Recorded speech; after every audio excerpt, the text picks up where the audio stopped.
ராணிப்பேட்டை மாவட்டம்.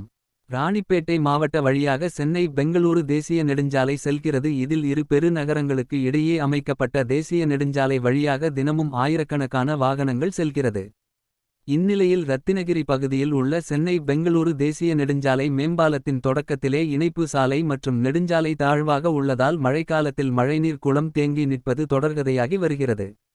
மேலும் கடந்த சில நாட்களாக ராணிப்பேட்டை மாவட்டத்தில் பெய்து வரும் கனமழை காரணமாக இப்பகுதியில் நேற்று இரவு வாகனங்கள் குளம்போல் தேங்கி நின்றதால் ராணிப்பேட்டையில் இருந்து பெங்களூர் நோக்கி சென்ற அனைத்து கனரக வாகனங்கள் தேங்கிய நீரை மிகுந்த சிரமத்துடன் ஊர்ந்தபடி கடந்து செல்லும் நிலைமை ஏற்பட்டது. ஒரு சில வாகனங்கள் இணைப்பு சாலையாக சென்றபோது தேங்கிய மழைநீர் சிக்கி பழுதானது. இந்த நிலையில் நேற்று இரவு கிருஷ்ணகிரி நோக்கி சென்ற அரசு பேருந்து தண்ணீரில் சிக்கி பிரேக் டவுன் ஆனதால் பயணிகள் பேருந்தை தள்ளியதோடு பெரும் சிரமத்திற்கு உள்ளாகினர். மேலும் போக்குவரத்தை சீரமைக்கும் பணியில் போலீசார் மும்முரமாக ஈடுபட்டனர். மேலும் குளம் போல் தேங்கிய மழை நீரில் அனைத்து வாகனங்கள் ஆமை மற்றும் ஊர்ந்தபடியே சென்றதால் நீண்ட நேரம் போக்குவரத்து பாதிப்பு ஏற்பட்டதாக கூறப்படுகிறது.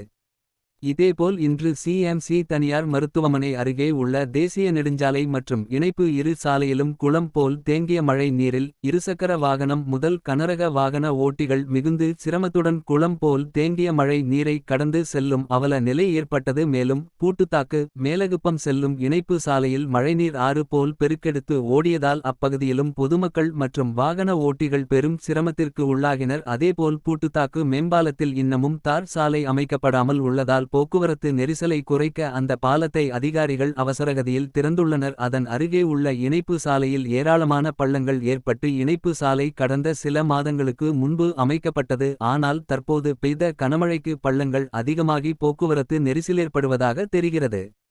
எனவே ரத்தினகிரி மற்றும் பூட்டுத்தாக்கு பகுதியில் தேசிய நெடுஞ்சாலையில் மழைநீர் வடிகால் வசதியை முறையாக அமைக்கப்படாமல் விட்டதன் காரணமாக மழைக்காலத்தில் தண்ணீர் குளம் போல் தேங்கி நிற்பதற்கும் போக்குவரத்து நெரிசலுக்கு காரணமாக உள்ளது. நெடுஞ்சாலை துறை அதிகாரிகள் மற்றும் மாவட்ட நிர்வாகம் வரும் காலங்களில் இப்பகுதியில் மழை நீர் தேங்காத வகையில் உரிய நடவடிக்கை எடுக்க வேண்டுமென பொதுமக்கள் மற்றும் வாகன ஓட்டிகள் கோரிக்கை விடுக்கின்றனர்.